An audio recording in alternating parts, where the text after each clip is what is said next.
Oh, what a reveal. Dang, that spacesuit is epic. Oh, you see the dolly zoom right there? I love how this space station feels like a theater. And curtains always, you know, fall down because of gravity and the way that curtains work. So having it be at an angle immediately shows us that we are not in the normal world. We're in anti-gravity. And then as we progress right here, as she's going through the space station, we get a dolly zoom, which means the camera is pushing in one way and then zooming the opposite way, and it creates this weird stretching effect. Kind of freaks us out. What is this? Anti-gravity is incredibly hard to simulate. Usually you have wire work, so you have your actor, your talent connected in a few wires and they kind of act like they're floating. But it is so hard to simulate anti-gravity without actually being an anti-gravity. But they did a really great job right here with this VFX shot with the J floating and then having her grab it. That's incredibly hard to execute and they slayed.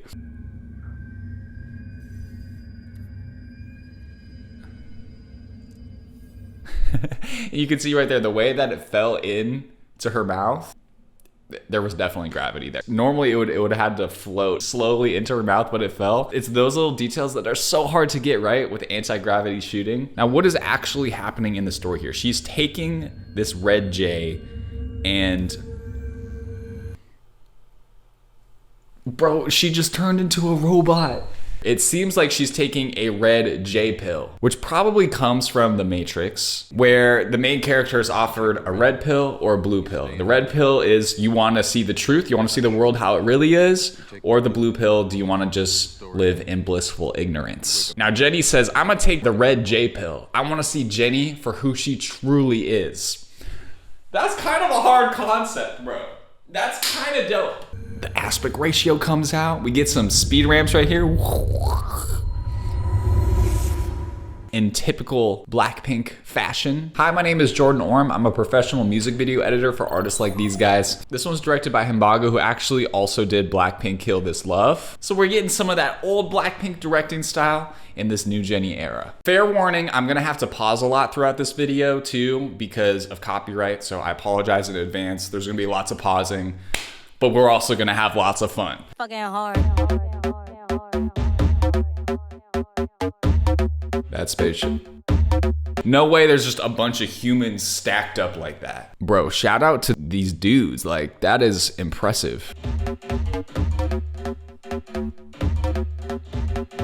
Special edition and your AI. Ooh!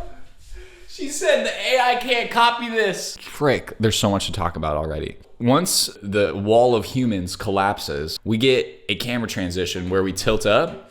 And then right here, we also have this huge giant overhead shot. And you're not gonna be able to nail a whip pan easily from this position. So I'm assuming what they did is you get the camera whipping up and then you take this frame and kind of just move it down a little bit, feather out the bottom so it fades to black smoothly. And then you get an artificial whip pan continuing that movement. But instead, it works as a nice hidden cut.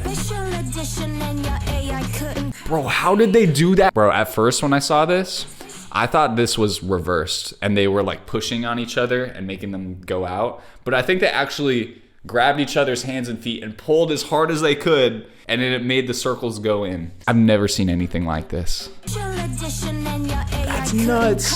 I like the zooms.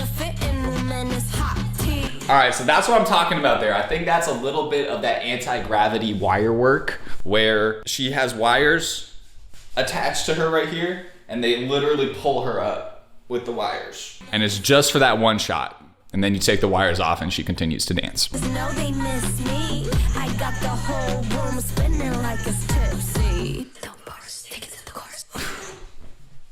Jennie, no. Don't bore us, take us to the chorus. The shot too was nice. It started close and we go so wide. And then we go all the way back into close here and get a nice match cut with her flying forward into that close up. That's just good editing. We don't need to cut all around that. We can just start close, get wide, get close again. The camera movement takes care of everything. There is no need to cut. Don't bore us, take it to the chorus. She took one out of the vlog book, did a little. Take it to the chorus. Oh, so good, dude. Oh. Keep your head down, nails done like Jennie. I'm obsessed like Jennie. Before, we had lots of smooth camera movements, nothing too crazy. And then right when we get to the chorus, we see handheld dance footage for the first time. And it's chaos. It's all over the place, dude. And then the music feels smooth again, so we go back to smooth camera movements right here. So when it feels chaotic, use handheld camera for your dancing. When it feels smooth, when it feels gentle, go ahead and be on sticks, just gently zoom or be on a steady cam, something like that. But have you ever met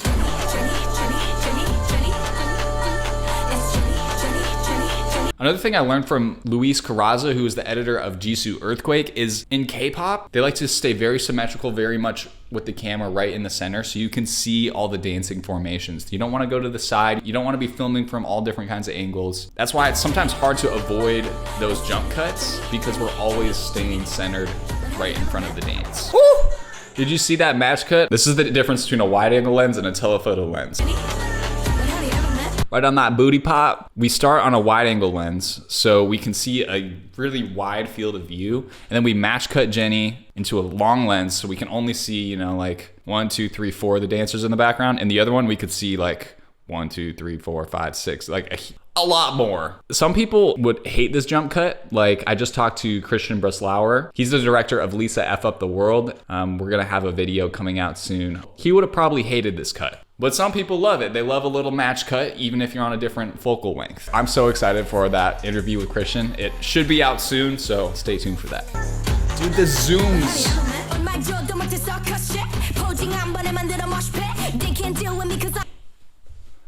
The lines of code, bro. How do they do that effect, bro? Speaking of effects, my favorite editing website where I get a lot of my assets, Artlist, just added 3 new tools that if I didn't tell you about them, I would just be a meanie weenie. I don't want to do that. First up is my favorite, the Artlist Library extension for Premiere Pro. Now you can have the website Artlist inside of your NLE. You just search up whatever you're looking for, click and drag it right into your timeline, and it downloads automatically right into your project. Second, they have professional plugins. It's 50 plus plugins made by professional artists. My favorite is probably their film grain. I also like chromatic aberration, which was actually just recently used in Lisa's F Up the World. It's compatible with every major editing software. Lastly, the Artlist AI Assistant, which is amazing for talking head videos. It automatically cuts out all the silences, cutting down the time it takes to get to an assembly edit. It'll also watch your edit and punch in on key moments that need to be emphasized. So you can get these 3 tools as part of the Pro Max subscription, and there's a ton of other options that can fit your needs, including a free trial option if you just want to give it a shot. Artlist is probably the #1 thing I would recommend to all editors other than your editing software. So click the link in the description to get started now.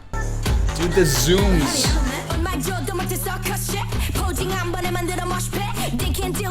If you actually look at the lines of code, they are the lyrics.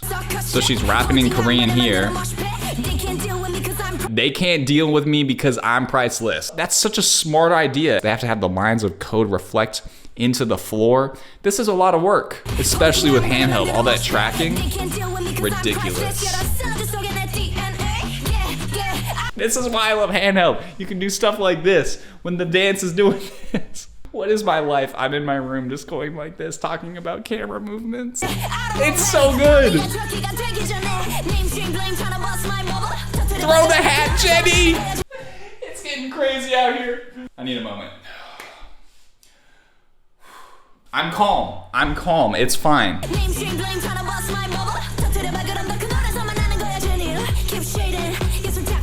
You just see like the camera is pulsating. You can create this in post. It's really hard to do, but you can keyframe every little tiny zoom, every little camera shake. But I kind of feel like this is in camera. They've shown a lot of other shots with huge zoom lens. So you just zoom, zoom, zoom, zoom, and you have to have such a great camera operator to feel the beat of the music and make that happen.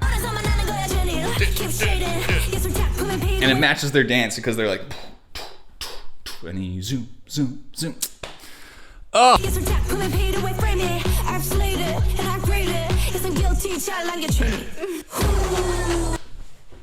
This is ridiculous. The zooms on the breathing too, where they're just going, oh, dude.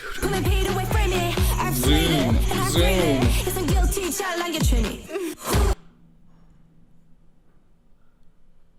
What was that noise?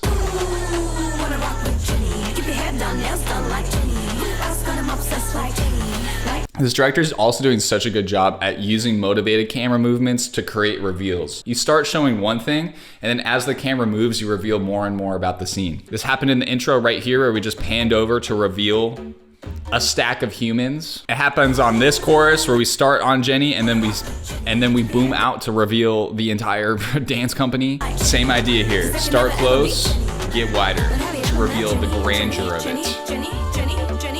And then same here, the opposite, we show a bajillion people and not Jennie, and then we boom down to reveal Jennie doing something completely different. Just, you know, sitting there just like a boss. Frick, I'm in conflict, dude.